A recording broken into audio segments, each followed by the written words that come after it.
Hello student, जैसा कि आपको पता होगा कि आपके एग्जाम चल रहे हैं और अगला पेपर हमारा फार्मेसी लॉ एंड एथिक्स का आने वाला है। आप लोग कंफ्यूज होंगे कि फार्मेसी में हम कौन सा क्वेश्चन पढ़ें, कौन सा इंपॉर्टेंट है, कौन सा नहीं। आज हम पढ़ेंगे 15 मोस्ट इंपॉर्टेंट क्वेश्चन के बारे में। चलिए देखते हैं कि क्वेश्चन कौन कौन से हैं, किस तरह से हैं। पहला क्वेश्चन पूछा जा सकता है, what is the pharmacy council of India. Pharmacy council of India क्या होता है, इसके बारे में लिखो। सबसे पहले आपको इंट्रोडक्शन लिखना होगा कि फार्मेसी काउंसिल ऑफ इंडिया क्या होता है। Explain its function and constitution, मतलब कि इसका कॉन्स्टिट्यूशन क्या है, कैसे बना है, कैसे गठित किया गया, इसके बारे में आप लिख सकते हो। तो आप कॉन्स्टिट्यूशन में क्या लिख सकते हो, सबसे पहले कि इलेक्टेड मेंबर्स होते हैं। पीसीआई बनने के लिए उसमें जो मेंबर्स होते हैं, तो मेंबर्स को क्या होता है कि पहले कुछ मेंबर्स होते हैं जिसको इलेक्ट किया जाता है वोट के माध्यम से, और क्या होते हैं, नॉमिनेटेड मेंबर्स होते हैं। नॉमिनेटेड मेंबर्स में क्या होते हैं कि ऐसे मेंबर होते हैं जिनको सेंट्रल गवर्नमेंट के द्वारा नॉमिनेट किया जाता है, चुना जाता है, वो हो जाते हैं नॉमिनेटेड मेंबर्स। इसके बाद आता है ex officio members. Ex officio members मतलब होते हैं जो रिटायर्ड ऑफिसर्स वगैरह होते हैं, उनको भी हम पीसीआई के लिए, पीसीआई मेंबर के लिए उनको हम चुन सकते हैं। ये होता है हमारा कॉन्स्टिट्यूशन। आप इसको हेडिंग डाल के उसके अंदर आप अपने शब्दों में डिस्क्राइब कर दोगे तो आपका एक लॉन्ग क्वेश्चन हो जाता है। 8 नंबर का क्वेश्चन अगर है तो आपको 5 या 6 नंबर से कोई नहीं रोक सकता है देने से। अब हम देखेंगे इसका फंक्शन क्या है। अगला हेडिंग डालेंगे हम कि function of PCI, function of pharmacy council of India. अब इसमें हम कुछ लिख सकते हैं कि establishing minimum education standard for pharmacist qualification, मतलब कि पीसीआई का जो फंक्शन होता है, काम क्या होता है कि जो भी फार्मासिस्ट होते हैं उनकी मिनिमम और स्टैंडर्ड क्वालिफिकेशन क्या होनी चाहिए। ऐसा नहीं है कि कोई भी आके इसमें 12th करके 8वीं पास करके इसमें रजिस्ट्रेशन करवा ले। तो ये सब चीज़ों को रेगुलेट करने का काम क्या करता है फार्मेसी काउंसिल ऑफ इंडिया, ये उसका फंक्शन होता है। Designing सर्कुलम for the pharmacy education, ये सब चीजें अगर आप इतना लिख देते हो तो आपका क्वेश्चन लॉन्ग क्वेश्चन में कंप्लीट हो जाता है। अगला देखते हैं कौन सा क्वेश्चन आ सकता है, explain in detail about education regulation. सबसे पहले क्या है कि एजुकेशन रेगुलेशन के बारे में आपको लिखना होगा कि ये क्या होता है। एजुकेशन रेगुलेशन हेडिंग डालेंगे, उसके अंदर उसका डेफिनेशन लिखेंगे कि the pharmacy council of India has laid down minimum standard of education required for qualification as a pharmacist, these education known as education regulation.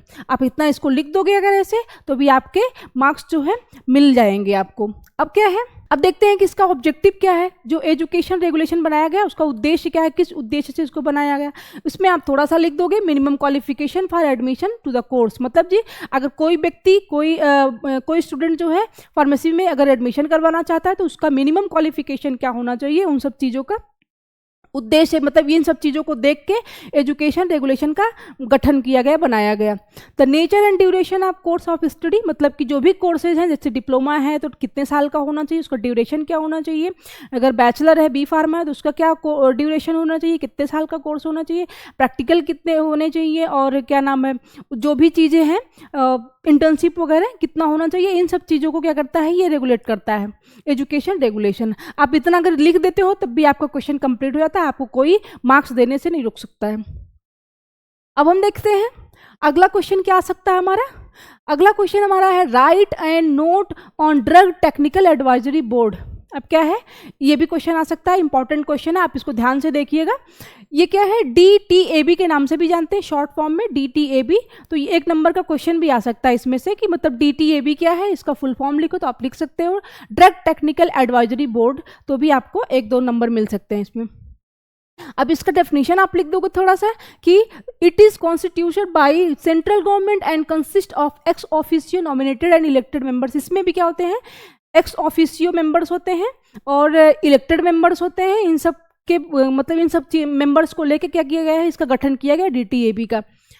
अब क्या हो सकते हैं, वो जो एक्स ऑफिशियो मेंबर हैं वो क्या कौन कौन हो सकते हैं। The director general of health service, मतलब कि हेल्थ एंड सर्विस में वो डायरेक्टर रह चुके हों या चेयरमैन रह चुके हों, तो ऐसे लोगों को क्या किया जाए, चुना जा सकता है DTAB के लिए। अब क्या इसका फंक्शन लिख दोगे आप थोड़ा सा, to advise the central and state government on the technical matters arising out the administration of act. ये सब फंक्शन में आ जाता है, तो आप इतना अगर लिख देते हो, 2 या 3 पॉइंट भी अगर फंक्शन में लिख दोगे तो भी आपके नंबर मिल जाएंगे। अब क्या अगला क्वेश्चन हमारा आता है, अगला question right a note on drug inspector. अब ये क्या है, बहुत ही इंपॉर्टेंट क्वेश्चन है। ड्रग इंस्पेक्टर कौन होते हैं, तो सबसे पहले आपको लिखना होगा कि ड्रग इंस्पेक्टर कौन होते हैं। in relationship to Ayurvedic, Siddha or Unani drugs as an inspector appointed by central or state government under section 33G of the act, मतलब कि जो हमारा एक्ट है फार्मेसी काउंसिल ऑफ इंडिया, उसके एक्ट के सेक्शन 33G के तहत क्या होता है, सेंट्रल गवर्नमेंट के द्वारा अपॉइंट किए जाते हैं, जिनको DI बोलते हैं, ड्रग इंस्पेक्टर बोलते हैं। अब क्या है, उनमें जो देखते हैं क्वालिफिकेशन क्या होती है, पहले आप उनके बारे में लिखोगे, इसके बाद अगला टॉपिक हमारा, अगला हेडिंग डालोगे आप क्वालिफिकेशंस, मतलब एक DI के लिए उनकी क्वालिफिकेशंस क्या होनी चाहिए वो आप लिखोगे। इसके बाद आप अगला हेडिंग डालोगे आप पावर्स ऑफ ड्रग इंस्पेक्टर, मतलब जो ड्रग इंस्पेक्टर होते हैं उनके पावर क्या क्या होते हैं, कहाँ कहाँ उनकी पावर होती है वो आप लिखोगे। इसके बाद अगला हेडिंग डालोगे आप duties of drug inspector. Duties में मतलब ड्रग इंस्पेक्टर जो होते हैं DI होते हैं, उनके क्या क्या ड्यूटीज़ होते हैं, उनके क्या क्या काम होते हैं। आपको वैसे पता होगा कि इनका काम होता है इंस्पेक्ट करना, जाते हैं, देखते होंगे कभी कभी मेडिकल स्टोर में क्या करते हैं, छापा मार देते हैं, मेडिसिन का क्या करते हैं वो देखते हैं, इंस्पेक्ट करते हैं कौन कौन सी मेडिसिन उन्होंने सही रखा है या नहीं है। तो ये सब ड्यूटीज़ में आ जाता है, इसको आपको समझने की ज़रूरत है और अपने शब्दों में भी आप लिख सकते हो।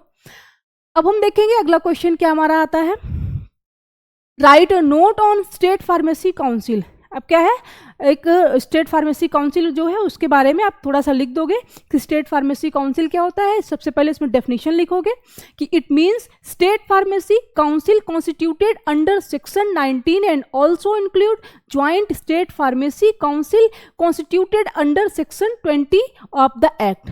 आप इतना अगर लिख देते हो तो भी आपका ये डेफिनेशन हो जाता है। इसके बाद आपको फंक्शन लिखना होगा, अगली हेडिंग डालनी होगी आपको function of state pharmacy council. अब क्या है इसमें लिखोगे to register the name of all person who have approved qualification, to maintain state register of pharmacist. ये सब क्या है उसके फंक्शन में आते हैं। अगर आप 4-5 पॉइंट अगर फंक्शन में डाल देते हैं तो भी आपके क्वेश्चन कंप्लीट हो जाता है, एक लॉन्ग क्वेश्चन आपका कंप्लीट हो जाता है। अब हम देखेंगे अगला क्वेश्चन हमारा क्या होता है, right a note on central drug laboratory. अब ये क्या है, सेंट्रल ड्रग लेबोरेटरी क्या होता है, सबसे पहले आपके इसके बारे में डेफिनेशन लिखेंगे इसका कि the drug laboratory Kolkata is the nation statutory of government of India of for quality control of drug and cosmetic act and establish under the Indian drug and cosmetic act 1940। आप इतना लिख देते हो तो ये आपका सेंट्रल ड्रग लेबोरेटरी का definition हो जाता है। इसके बाद आप फंक्शन लिखोगे, इसका फंक्शन क्या है, जो सेंट्रल ड्रग लेबोरेटरी उसका फंक्शन क्या क्या काम होते हैं, टू एनालाइज और test the sample of drug and cosmetic sent to the by court and custom और कस्टम कलेक्टर और एनी अदर अथराइज पर्सन। मतलब कि जो भी सैंपल के लिए टेस्टिंग के लिए जो भी लेबोरेटरी में ड्रग्स आते हैं उसको एनालाइज करने का काम होता है, ये उसका फंक्शन हो जाता है। Procedure of dispatch of sample to CDL। CDL क्या है, CDL के नाम से भी पूछ सकता है, तो आप इसका फुल फॉर्म लिख दोगे सेंट्रल ड्रग लेबोरेटरी, तो भी आपको 1 नंबर मिल सकता है। अब क्या है कि जो भी सैंपल के लिए आते हैं लेबोरेटरी में उसका डिस्पैच कैसे करना है, उन सब चीज़ों को थोड़ा सा आप उसमें भी उसको मेंशन कर दोगे, तो भी थोड़ा लिख दोगे तो भी आपके क्वेश्चन कंप्लीट हो जाते हैं। अगला क्वेश्चन हमारा आ सकता है right a note on FSSAI। अब क्या है, ये इसके बारे में आपने सुना भी होगा कि आपने देखा भी होगा, कोई भी खाने का पैकेट, फूड पैकेट्स वगैरह होते हैं उस पर अप्रूव्ड FSSAI लिखा होता है। इसका मतलब होता है कि food safety and standard authority of India. ये क्या है, आपका शॉर्ट फॉर्म भी पूछ सकता है कि इसका फुल फॉर्म लिखना है, इसको आप ध्यान में रखिएगा, इसका फुल फॉर्म याद कर लीजिएगा।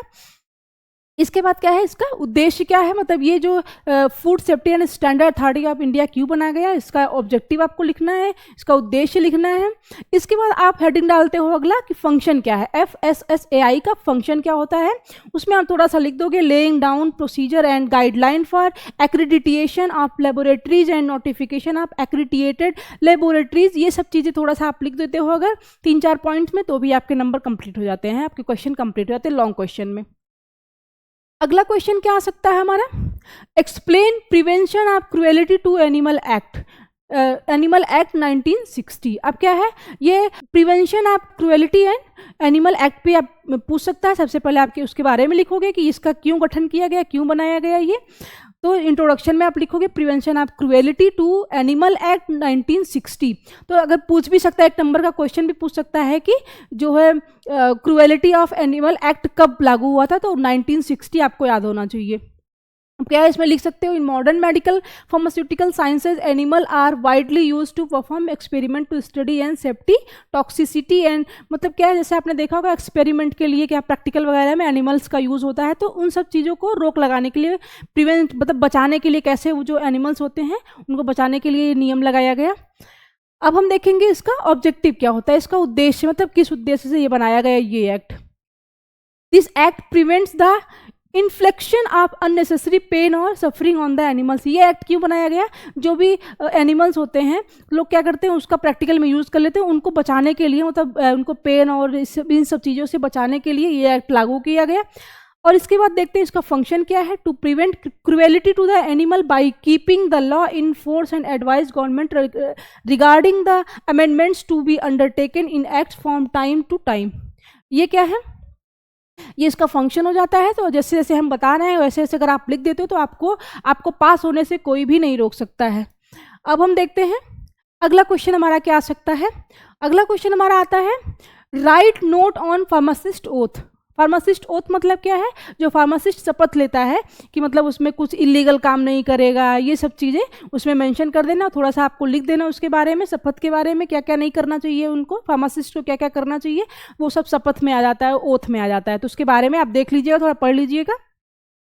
अगला क्वेश्चन क्या हमारा हो सकता है, what is the code of pharmaceutical ethics. Pharmaceutical ethics का कोड क्या है, इसको आप डिफाइन करो, उसको आप उसके बारे में थोड़ा सा लिख सकते हैं। इसके बाद describe the code of ethics for pharmacist in relation to the profession. ये भी क्वेश्चन आप इसको सबसे पहले लिखोगे, फार्मास्यूटिकल एथिक्स कोड क्या है उसके बारे में। इसके बाद जो है pharmacist in relation to profession to the ethics code क्या है उसको आप डिस्क्राइब करना, एक्सप्लेन करना है आपको, आप उसको लिख दोगे। What is the medical termination of pregnancy act and rules. अब क्या है कि medical termination of pregnancy act क्या होता है इसके बारे में आपको लिखना है। और what are the provision under which RMP may terminate the pregnancy of women, मतलब कि इसमें क्या है, सबसे पहले आपको लिखना है कि medical termination of pregnancy act क्या होता है उसके बारे में। इसके बाद ऐसे कौन से प्रोविजंस होते हैं जो कि जिसके अंडर में आरएमपी मतलब होता है रजिस्टर्ड मेडिकल प्रैक्टिशनर के अंडर में जो प्रेग्नेंट लेडी होती हैं वो क्या करती है, टर्मिनेट करवा सकती हैं। तो उसमें प्रोविजंस के बारे में लिखना, कौन कौन से प्रोविजंस होते हैं। अगला क्वेश्चन हमारा आ सकता है, discuss the significance of clinical trials in drug. ये आप लिख सकते हो। इसके बाद development and describe various phase of clinical trials, इसको आपको एक्सप्लेन करना होगा, आप पढ़ लीजिएगा ध्यान से, बहुत ही इंपॉर्टेंट क्वेश्चन है। अगला क्वेश्चन हमारा आ सकता है, व्हाट इज CDSCO। अब क्या है, सबसे पहले तो CDSCO भी आ सकता है शॉर्ट फॉर्म में, उसका फुल फॉर्म लिखने को आ जाएगा आपको, तो आप लिख सकते हो central drug standard control organisation. इसके बाद राइट ऑब्जेक्टिव एंड फंक्शन, मतलब CDSCO क्या है उसके बारे में लिखना है, उसका ऑब्जेक्ट क्या है, उसका उद्देश्य क्या है और फंक्शन क्या है उसके बारे में लिखना है आपको। अब हम देखते हैं अगला क्वेश्चन हमारा क्या आता है, right offence and penalties under drug and cosmetic act 1940। मतलब जो ड्रग एंड कॉस्मेटिक एक्ट है, अगर उसके नियम का उल्लंघन करने पर क्या क्या ऑफेंसेज होंगे, क्या क्या पेनाल्टीज लगेंगी, उसके बारे में पढ़ लेना आप थोड़ा सा, उसके बारे में आप लिख दोगे तो भी आपके मार्क्स मिल जाएंगे आपको। अगला हमारा आता है, describe offences and penalties under pharmacy act 1948। अब क्या है, ये तो था ड्रग एंड कॉस्मेटिक एक्ट 1940 के तहत कि कौन कौन सी पेनाल्टीज और ऑफेंसेज होते हैं। अब अगला क्वेश्चन आ सकता है कि फार्मेसी एक्ट 1948 के तहत क्या क्या ऑफेंसेज और पेनाल्टी है उसके भी आप डिस्क्राइब कर सकते हो, समझ लेना, समझ के अपने शब्दों में भी लिख सकते हो। अगला क्वेश्चन आता है, define magic remedies. Magic remedies के बारे में क्या है उसको आपको डिफाइन करना है, बताना है। And right objective and prohibition of certain advertisement as per magic and remedies act 1945। ये भी एक नंबर का क्वेश्चन आ सकता है कि मैजिक एंड रेमेडीज एक्ट जो है कौन से सन में लागू हुआ था, तो आप 1945 लिख सकते हो। ये वो क्वेश्चंस है जो पिछले कई सालों में पूछे जा चुके हैं, पूरे चैप्टर से हमने टॉप मोस्ट इंपॉर्टेंट क्वेश्चन निकाला हुआ है। अगर ये आप इन 15 क्वेश्चंस को कंप्लीट कर लेते हो, पढ़ लेते हो सही से, तो आपको आपके एग्जाम में पास होने से कोई भी नहीं रोक सकता है।